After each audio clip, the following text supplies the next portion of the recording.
पितृ दोष पे बात करते हैं, पितृ पक्ष पे बात करते हैं, श्राद्ध पक्ष पे बात करते हैं। मैं डॉक्टर प्रज्ञा श्रीवास्तव आपका अपने यूट्यूब चैनल में बहुत स्वागत करती हूँ। पितृ दोष क्या होता है, क्यों हो जाता है और हमें क्या उपाय करना चाहिए, इसके बहुत सारे वीडियोज़ हैं और आप लोग सब जानते होंगे कि पितृ दोष क्या होता है, इसके कारण क्या परेशानी हो रही है, इसके क्या उपाय करने चाहिए। हमको ज़्यादातर ये मालूम होता है कि हमारे जो पूर्वज हैं उनको कोई ना कोई परेशानी होती है, जिस कारण पितृदोष होता है। ये कई बार ऐसा होता है कि हम सब कुछ गया जी वगैरह सब कुछ करके पितृ को शांति भी कर चुके होते हैं, लेकिन फिर कुछ समय बाद ऐसा होता है कि हमें पितृदोष के उससे हमें भुगतना पड़ता है, पितृदोष हमारे ऊपर आ जाता है। कई कारण होते हैं पितृदोष के, खाली ऐसा ही नहीं कि हमारे बुजुर्ग दुखी हैं तो ही पितृदोष है। सबसे मेजर सबसे बड़ा कारण होता है पितृदोष का कि हमारे जो आकस्मिक हमारे एबॉर्शंस वगैरह हो जाते हैं, मिसकरेज हो जाते हैं या हम एबॉर्शन करवा लेते हैं। सबसे बड़ा दोष हमारा तब लगता है। सब कहते हैं अरे वो तो अभी बच्चा बना ही नहीं था तो उसका दोष क्या लगेगा। सबसे बड़ा दोष हमारा उस समय का लगता है हमें। अगर किसी का भी मिसकरेज हुआ है या एबॉर्शन हुआ है तो हम पितृदोष के भागी बनते ही हैं। दूसरा कारण होता है कि अकाल मौत हो जाना। किसी की भी अकाल मौत हो गई, अकाल मौत किसी भी तरह हो सकती है, सुसाइड करके भी हो सकती है, एक्सीडेंटल भी हो सकती है, कहीं गिर के भी हो सकती है। कैसे भी करके अगर आप कम उम्र में आपकी डेथ हो गई है तो भी हमको समझना चाहिए कि हमारे घर भी पितृदोष है। बड़े बूढ़ों के घर में सेवा ना होना। बड़े बूढ़े पड़े रहते हैं, उनकी सेवा नहीं करते, उनको पूछते ही नहीं, उनके पास बैठते भी नहीं है। तो वैसे तो वो सामने सुखी होते हैं, खुश होते हैं, लेकिन अंदर अंदर अगर उनका दिल दुखता है, हमारे कारण उनका दिल दुखता है, तो हम जाने अनजाने में पितृदोष के भागी बन जाते हैं। आजकल बेटे बहुओं द्वारा अपने पेरेंट्स की केयर नहीं करी जा रही है। ये बहुत मेरी हीलिंग में बहुत आ रहा है। पेरेंट्स भी आते हैं हीलिंग करने के लिए, करवाने के लिए कि ऐसा कुछ हो कि बेटे बहू हम लोग के पास आ जाए। तो वो पॉसिबल ही नहीं हो रहा कि ये लोग शादी के बाद ही, अब कोई भी कारण हो सकता है, बेटा भी या बहू किसी का भी कारण हो सकता है, पेरेंट्स के साथ कोई रहना पसंद ही नहीं करता है। एक ही देश में भी अलग अलग रहते हैं या ज़्यादातर मोस्टली बच्चे तो आजकल बाहर ही चले गए हैं। जो बच्चे बाहर चले जाते हैं या पेरेंट्स को अपने साथ नहीं रखते हैं, उनकी केयर नहीं करते हैं, उनकी जिम्मेदारी को नहीं समझते हैं, तो पितृदोष के भागी हो जाते हैं। क्योंकि आखिरी समय में या कभी भी उनको कोई परेशानी होती है और बच्चे पास में नहीं होते, जाने अनजाने भी माँ बाप के मुँह से अगर निकलता है कि मेरे बच्चे पैदा करने से मतलब ही क्या रहा जो हमारे पास मुसीबत के समय नहीं है, एक वाक्य आपको पितृदोष का भागीदार बना देता है। कारण हम अपने कैरियर के लिए जाते हैं, पढ़ाई के लिए जाते हैं, माँ बाप भी खुशी खुशी हमको बाहर भेजते हैं, लेकिन जब उनका जी दुखता है तो वो हमें पितृदोष का भागी बना देता है। आजकल जो लड़कियां हैं वो सास ससुर की सेवा करना पसंद नहीं करती हैं, सास ससुर के साथ रहना पसंद नहीं करती हैं, हाँ अपने पेरेंट्स के साथ रहना पसंद करती हैं। एक लड़की जो होती है वो दो परिवार को, दो पीढ़ियों को तरती है। एक तो अपने ससुराल पक्ष की पीढ़ी को तरती है और अपने मायके के पक्ष की पीढ़ी को तरती है। तो जो लड़कियां हैं उनको दोनों पेरेंट्स को निभाना चाहिए, अपने ससुराल वालों को भी निभाएं अपना और अपने पियर पक्ष को भी पूरा निभा के आगे बढ़ना चाहिए। जब भी आपको ज़रूरत, जिस जगह आपको ज़रूरत पड़ती है उस जगह आपका खड़ा होना आपको पितरों का भरपूर आशीर्वाद दिलाएगा। चाहे वो लड़का हो चाहे लड़की हो, अगर आप अपने दोनों पक्ष की तरफ खड़े हो, ससुराल की तरफ भी मायके की तरफ भी खड़े हो ज़रूरत पड़ने पे, तो आपको पितरों का भरपूर आशीर्वाद मिलेगा। आपको अगर कोई दोष भी है तो वो हट जाएगा। लेकिन अगर आप इस मौके पे नहीं खड़े होते हो, अवॉइड करते हो उन चीज़ों को कि उसने तो मुझे ऐसा बोला तो मैं क्यों जाऊँ, उन्होंने मुझे ऐसा बोला तो मुझे क्यों जाऊँ, मेरे संबंध उनके साथ अच्छे नहीं है तो मैं क्यों जाऊँ, ऐसे समय में तो अच्छा पड़े रहें, तो हम कन्फर्म निश्चित रूप से हम पितृदोष के भागी बनते हैं। और आज की पीढ़ी इसी कारण पितृदोष की भागी बन रही है। कई बार कैसा होता है कि हमारे घर में जब कोई बीमार पड़ता है तो हम उसको हॉस्पिटल ले जाते हैं और वहाँ जब मालूम चल जाता है कि इसका आखिरी समय आ गया है, फिर भी ना तो डॉक्टर उसको छोड़ता है और ना ही हम भी चाहते हैं कि वो घर पे आ जाए।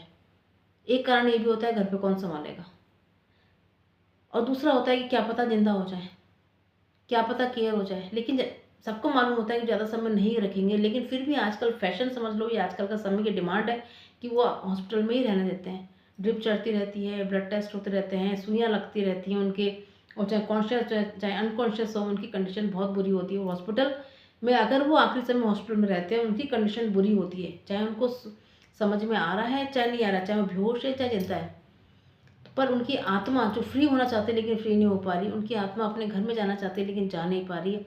उसकी अपने कुछ चीज़ें, पर वो मुंह में नली पड़ी हुई है, ऑक्सीजन लगी हुई है, वो बोल नहीं पा रही है, तो आप निश्चित रूप से पितृदोष के भागी बन जाते हो। घर के अंदर कोई जानवर है, आपके घर में कोई भी पक्षी आपने पाल रखा है, लेकिन आपने उसकी केयर नहीं कर रहे, उस पे अत्याचार कर रहे हो या उसको बाँध के रख रखा है, उसको टाइम पे खाना नहीं दे रहे हो, उसके साथ किसी भी तरह की आप गलत हरकत कर रहे हो, तो आप पितृदोष के भागी बनते हो। जो बच्चे अपने पेरेंट्स को वृद्धाश्रम में छोड़ देते हैं, किसी भी कारण से, या तो वो बाहर विदेश में होते हैं या किसी भी कारण से जिनके पेरेंट्स वृद्धाश्रम में रहते हैं, वो भी पितृदोष के भागी बनते हैं। कारण ये नहीं होता कि हम तो सारी सुविधाएं दे रखी वृद्धाश्रम में, लेकिन आप जाके वहाँ देखो, हम तो टाइम टू टाइम वृद्धाश्रम जाके अपना हीलिंग के सेशंस करते हैं। लोगों को वहाँ जितने भी सीनियर सिटीजन से उनको हीलिंग सिखाती हूँ, फर्स्ट लेवल सेकंड लेवल से अपने सेल्फ हीलिंग अपनी करते हैं, तो अपने कर्मा तो आप काटो। आपके भी कोई ऐसे कर्मा होते हैं पेरेंट्स के कि उनको इस उम्र में वृद्धाश्रम में रहना पड़ रहा है, तो उनको यही बोलती हूँ, आप हीलिंग कर करके अपने कर्मा काटो, जिससे आप इन चीज़ों से फ्री हो। तो वहाँ जाकर जब हम लोग पास बैठते हैं, फर्स्ट मीटिंग में तो वो लोग बहुत तारीफ़ करते हैं, मेरा बेटा बाहर है, वहाँ रहता है, इतना कमाता है, वहाँ की तो ऐसा है, वो खूब ठाठ से रह रहा है, मेरी बहू भी इतना कमाती है, मेरा पोता पोती वो उसमें वीडियो कॉल में बात कर रहे हैं, सब कुछ बात कर बहुत खुश होते हैं। लेकिन दूसरे दिन अगर आप उनके पास बैठ कर बात करते हो, तो उनके अंदर का दर्द बाहर आ जाता है। हम तो बैठ के बात ही नहीं करते, तो हमें पहला जो चैप्टर है वो दिखाई देता है, उसके बाद का चैप्टर हमें दिखाई नहीं देता है। तो वो बच्चे भी पितृदोष के भागी बन जाते हैं। ऐसे अनेक कारण हो जाते हैं जो हमें मालूम ही नहीं चल पाता, जाने अनजाने। कई लोग जानबूझकर होता है, कई अनजाने रूप से भी हम पितृदोष के भागी बन जाते हैं। हमें कैसे मालूम चले कि हमारे पितृदोष है? देखो, सबसे पहला कारण तो ये होता है कि आकस्मिक पैसे की बर्बादी होना, घर में लड़कियों की शादी नहीं होना। लड़कियों की अगर शादी हो जाती तो सुखी नहीं रह पाती वहाँ भी। लड़कों की शादी में भी बहुत दिक्कतें आना, परेशानियाँ आना और घर में कलह होना। अगर किसी की फिजिकल बॉडी में देखा जाए तो आपके पेट में दर्द हमेशा बना रहेगा, आपका पेट का दर्द सही नहीं रहता होगा। कभी भी आपके पेट में भयंकर दर्द उठ जाएगा, या आपकी रीढ़ की हड्डी की प्रॉब्लम होगी, रीढ़ की हड्डी में दर्द होता होगा, तो आप समझ जाओ कि आपको पितृदोष है। घर में लड़ाई झगड़ा होना, गंदगी होना, पूजा पाठ में मन नहीं लगना, ये सब चीज़ें पितृदोष के सिम्टम्स को बताती हैं। मोस्टली लोग जानते हैं कि पितृदोष के कारण क्या है और हम पितृदोष के भागी हैं कि नहीं है। अब इसका उपाय क्या करना चाहिए? देखो, फर्स्ट उपाय ये होता है कि आजकल रेकी का बहुत चलन हो गया। सबसे पहले आप अपना रेकी का एक सेशन लो। कारण क्या होता है, रेकी क्या होती है, आपके उन कर्मों को बैलेंस कर देती है। आपके जो पितर परेशान हो गए हैं, आपसे गुस्सा हो गए, आपसे रुष्ट हैं, आपसे बात करना पसंद नहीं करते, आपके हाथ का खाना लेना पसंद नहीं करते, उनको रेकी क्या करती है, हीलिंग आपके माध्यम से उन तक रेकी पहुँचती है और वो बैलेंस हो जाते हैं, खुश हो जाते हैं। फिर वो आपके पास आने की कोशिश करते हैं, आपसे मुक्ति चाहना की कोशिश करते हैं। तो रेकी हीलिंग आपके पितरों को आपके माध्यम से बैलेंस कर देती है। तो रेकी हीलिंग के सेशन से या श्राद्ध पक्ष में जो रेकी हीलिंग का जो हम लोग करते हैं, उसको ज़रूर कराना चाहिए। उसके बाद आप कुछ भी करें, पिंडदान करके आएँ, उनके लिए गया जी करके आएँ, उनके लिए कुछ भी तर्पण करें, कैसा भी कुछ करें, उन तक पहुँचेगा और फिर उसके बाद वो आपको कभी भी परेशान नहीं करेंगे। क्योंकि वो परेशान तब करते हैं जब वो खुद परेशान होते हैं। या कोई भी जानवर हो, इंसान हो, पक्षी हो, जीव हो, चाहे पितृलोक हो, कोई भी हो, वो आपको परेशान तभी करेगा, आपको काटेगा या मारेगा तभी जब वो खुद परेशान होता है। जिसका पेट भरा होगा, जो सुखी होगा, वो किस दूसरे को क्यों परेशान करेगा? यही कारण होता है कि पितृ तभी हमें परेशान करते हैं जब वो खुद बहुत परेशान हो चुके होते हैं। अपने परिवार को कोई परेशान करना नहीं चाहता, लेकिन वो अगर आपको परेशान नहीं करेंगे तो आप उनकी प्रॉब्लम को समझोगे भी नहीं। इसलिए वो बार बार आके आपको परेशान करते हैं, इससे कहीं ना कहीं से रास्ता निकाल के उनकी मुक्ति का साधन बने। क्योंकि ये दुनिया तो आप लोगों को दिख रही, वो दुनिया बहुत ही बुरी दुनिया है जहाँ वो लोग भटके रहते हैं, परेशान रहते हैं, भूखे प्यासे, उनके पास ना रहने की जगह होती है, ना खाने की जगह होती है। तो उन लोगों को मुक्ति के लिए आप लोगों को परेशान करना ही पड़ता है, जिससे कारण उनकी मुक्ति हो।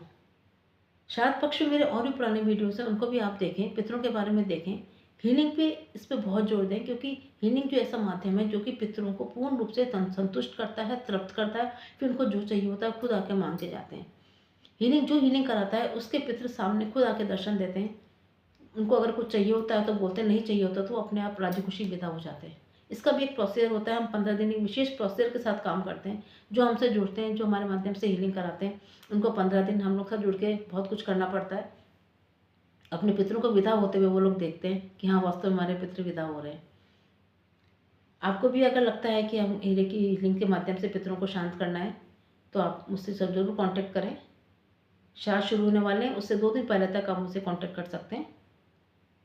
इस वीडियो को आप ज़्यादा से ज़्यादा लोगों को शेयर करें, लाइक करें, सब्सक्राइब करें, लोगों को जागरूक करें, उनको बताएं, रेकी हीलिंग के बारे में बताएं। मैं डॉक्टर प्रज्ञा श्रीवास्तव आपसे विदा चाहती हूँ। Bye bye.